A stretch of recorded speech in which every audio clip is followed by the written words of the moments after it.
लोगों की यह यात्रा पूरे बिहार की यात्रा है, बिहार यात्रा का कार्यक्रम है। इसी सिलसिले में कल हम छपरा से सिवान आए और सिवान दिन भर घूमने के बाद आज यहाँ से गोपालगंज जाएंगे। छठे चरण की यात्रा है। गोपालगंज वैशाली करते हुए 4 तारीख को पटना वापिस होंगे। इस कार्यक्रम के माध्यम से हम आम लोगों से भी मुलाकात कर रहे हैं और पार्टी के साथियों से भी।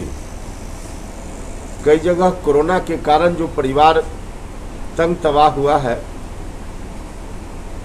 कई परिवारों ने अपने परिजनों को खोया है,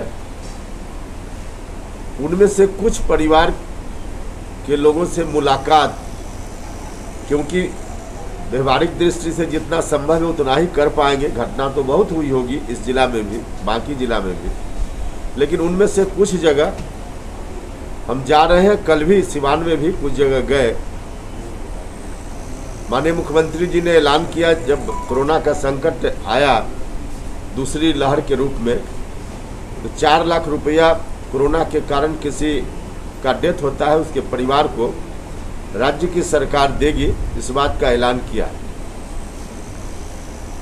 देश का पहला राज्य बिहार है जहां के मुख्यमंत्री ने कोरोना के कारण डेथ होने पर परिवार को 4 लाख रुपया मुआवजा देने का प्रावधान बनाया है। इसके अतिरिक्त भी कई और भी गरीबों के लिए योजना सरकार चला रही है। जब आम लोगों के बीच हम जाते हैं तो उन योजनाओं के बारे में भी लोगों से जानकारी, और फिर कहीं कोई कठिनाई हो इन योजनाओं का लाभ लेने में तो उस पर भी हम लोग गौर करते हैं और पार्टी के साथियों को भी इस बात के लिए निर्देशित करते हैं कि वहाँ उनकी मदद में लोग खड़े रहें। तो उनसे मुलाकात होती है आम लोगों से, तो एक फीडबैक भी मिलता है और फिर पार्टी के साथियों से भी विमर्श कि कैसे सरकार की योजनाओं का लाभ अधिक से अधिक लोगों को मिल पाए, इसमें पार्टी के साथियों की भूमिका कहाँ क्या होनी चाहिए, इस पर भी जगह जगह पे बात होती है। तो आम लोगों से और पार्टी के साथियों से मुलाकात इस यात्रा का मुख्य मकसद है। उस वक्त जो सेंसस था उसके साथ ही कराने की बात हुई थी, सरकार ने कहा भी था उस समय की सरकार ने, लेकिन नहीं हुआ। इस बार फिर से 10 साल के बाद जो जनरल सेंसस होता है उसका वक्त आया है। तो प्रधानमंत्री जी से यही डिमांड सर्वदलीय प्रतिनिधि मंडल की ओर से मुख्यमंत्री जी ने रखा है कि जात की गिनती करा दीजिए, क्योंकि आंकड़ा जरूरी है। अब एक बार 1931 में जात की गणना हुई थी, लगभग 100 साल पहले। उन आंकड़ों के आधार पर सरकार की योजना सही नहीं हो सकती और वही हो रहा है। तो ताज़ा आंकड़ा की जरूरत है, कोर्ट ने भी कई बार कहा है, इसलिए इसकी जरूरत है। दूसरा एक और मुद्दा, जनसंख्या नियंत्रण पर भी बात चलने लगी और इस मामला में हमारे मुख्यमंत्री जी की पहल देश भर के लिए एक मिसाल है। महिलाओं के लिए जब से शिक्षा पर स्पेशल विशेष ध्यान बिहार की सरकार ने दिया है, बच्चियों को साइकिल देना, पोशाक देना, छात्रवृत्ति देना, प्रोत्साहन की राशि देना, बिहार सरकार के इस काम से लड़कियों में शिक्षा का प्रचार प्रसार ज़्यादा हुआ है और इसका नतीजा है, सरकार का आंकड़ा है कि मैट्रिक पास कोई लड़की है अगर माँ बनती है तो उनका प्रजनन दर, जो बिल्कुल मैट्रिक से नीचे है या नहीं पढ़े लिखी महिलाएं हैं, उनके कंपैरिजन में प्रजनन दर बहुत ही कम हो जाती है। जो पढ़ लिख जाती है, इंटर पास कर जाती है, उनकी प्रजनन दर और कम हो जाती है। तो महिलाओं को शिक्षित करना, प्रशिक्षित करना, यह बहुत बड़ा औजार जनसंख्या नियंत्रण के लिए हो सकता है। तो यह जो बिहार मॉडल है, नीतीश कुमार जी का मॉडल, इस मॉडल का प्रचार प्रसार जनसंख्या नियंत्रण के संदर्भ में देश भर में करने की जरूरत है। तो यह हम लोगों की पार्टी का एजेंडा भी है और इस तरह के जो एजेंडे हैं उनको लेकर के हम लोग पूरे देश भर में एक माहौल बनाना चाहते हैं।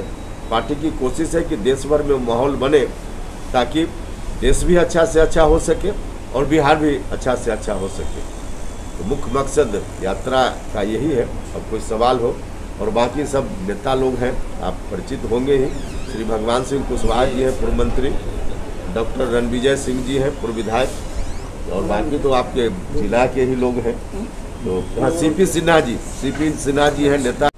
तो एक फीडबैक भी मिलता है और फिर पार्टी के साथियों से भी विमर्श कि कैसे सरकार की योजनाओं का लाभ अधिक से अधिक लोगों को मिल पाए, इसमें पार्टी के साथियों की भूमिका कहाँ क्या होनी चाहिए, इस पर भी जगह जगह पे बात होती है। तो आम लोगों से और पार्टी के साथियों से मुलाकात इस यात्रा का मुख्य मकसद है और इस क्रम में हमारी कोशिश है कि पूरे बिहार की यात्रा के समापन के उपरांत पार्टी के संगठन में भी कहीं कहीं कुछ परिवर्तन की जरूरत अगर है तो उसको भी किया जाएगा और आम जनता को और अधिक से अधिक कैसे लाभ मिल पाए, उसमें पार्टी के साथियों की क्या भूमिका और हो सकती है, इस पर भी विमर्श होगा।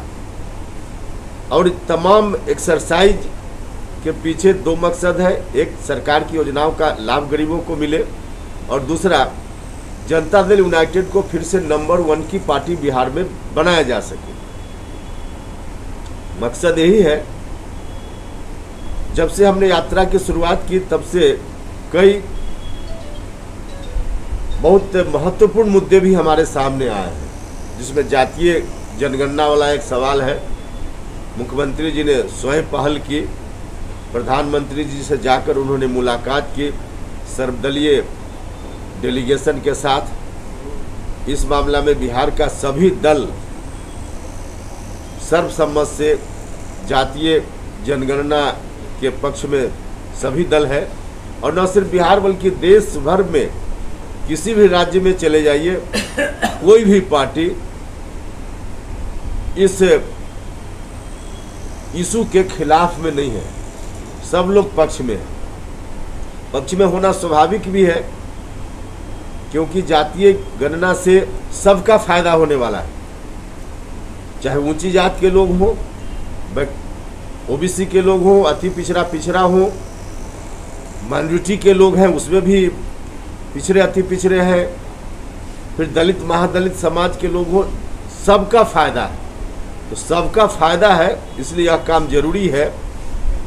डिमांड बहुत पहले से उठ रहा था, 2010-11 में ही उस वक्त जो सेंसस था उसके साथ ही कराने की बात हुई थी। सरकार ने कहा भी था उस समय की सरकार ने, लेकिन नहीं हुआ।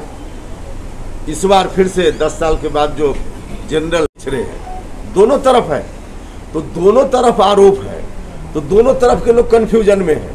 अब एक्चुअल में क्या है ये तो आंकड़ा से पता चलेगा, आंकड़ा आएगा तो पता चलेगा, और आंकड़ा आएगा पता चल जाएगा तो जिसका हिस्सा नहीं मिल रहा होगा उसको सरकार हिस्सा देगी। तो मान लीजिए SC/ST का है तो उसका तो फिक्स है कि इतना % दे देना है। हाँ। तो मान लीजिए 1.5% हो या 2% हो जाता है, आप टोटल लगा तो उससे तो कुछ अंतर पड़ना होगा नहीं ना है जो आप बता भाई। आप ही हमने जो कहा कंफ्यूजन है कि नहीं लोगों में। अभी भारत की सरकार ने एक रोहिणी कमीशन बनाया है, उस कमीशन के आधार पे रोहिणी कमीशन ने जो रिपोर्ट दी है, रिपोर्ट अभी जबकि